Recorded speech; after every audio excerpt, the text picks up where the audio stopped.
आप लोग जानते हैं कि 16 जनवरी से पूरे राज्य में पंचायत कमेटी से लेकर के प्रखंड कमेटी, जिला कमेटी तक भंग की गई थी और उसके बाद पार्टी का सदस्यता अभियान पार्टी के द्वारा 18 तारीख से प्रारंभ किया गया था और ये सदस्यता अभियान निरंतर जारी है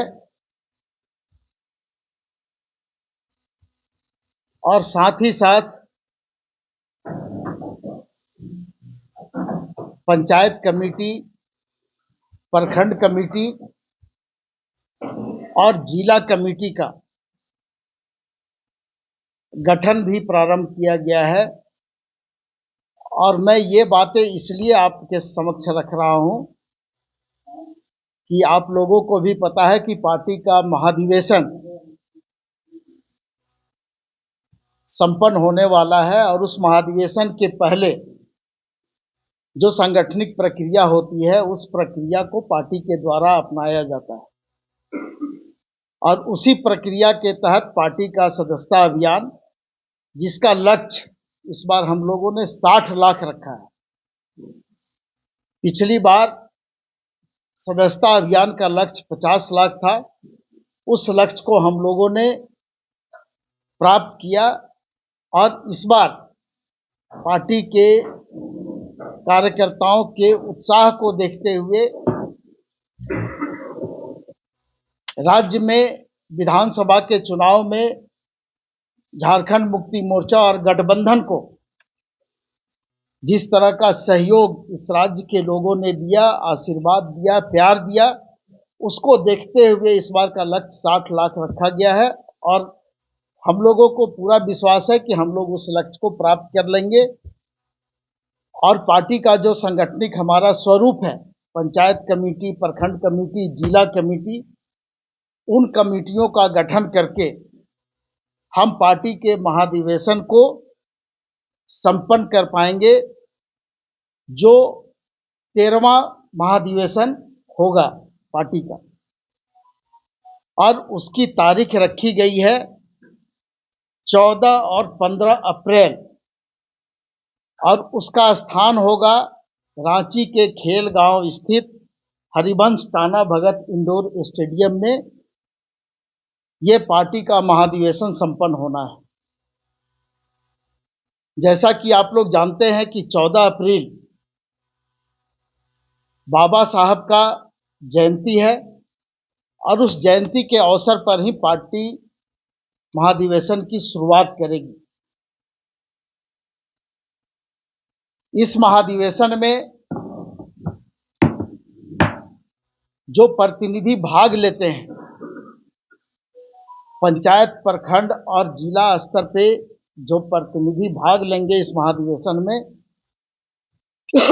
उनकी कुल संख्या 3600 होगी, जिसमें कि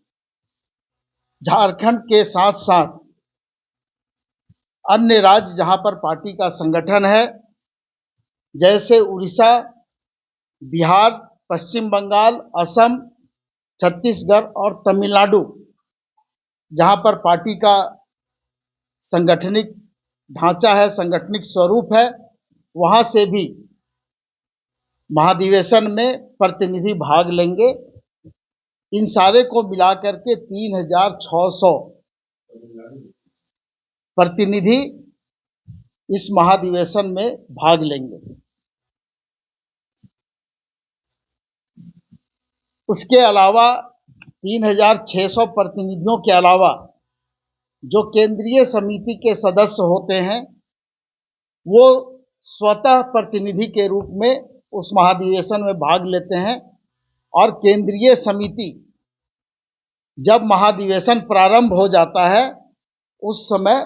उसको भंग कर दिया जाता है और वहां पर फिर महाधिवेशन को संचालित करने के लिए संचालन मंडली का गठन होता है और अध्यक्षीय मंडली का गठन होता है जो उसी जगह पर होगा। तो कुल मिलाकर के ये जो प्रतिनिधियों की संख्या होगी 3,900 प्रतिनिधि इस महाधिवेशन में भाग लेंगे। इस बार हम लोगों ने कुछ महाधिवेशन को संचालित करने के लिए और बेहतर ढंग से हम प्रतिनिधियों का जो उनका बात होता है, जो उनकी प्रतिक्रिया होती है महाधिवेशन के दरमियान, उसमें समय देने के लिए हम लोगों ने अप्रैल माह के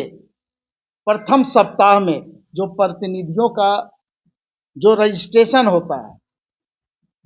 उसको हम लोगों ने रखा है कि महाधिवेशन से पूर्व में सभी प्रतिनिधियों का रजिस्ट्रेशन हो जाएगा,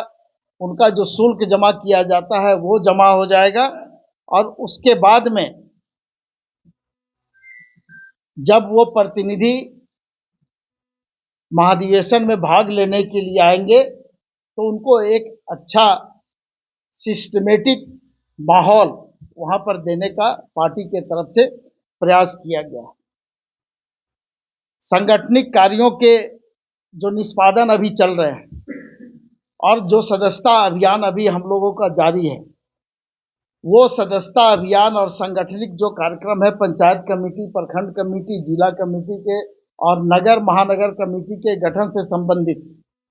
उसके लिए 31 मार्च तक हम लोगों ने समय दिया है कि 31 मार्च के अंदर में पार्टी का सदस्यता अभियान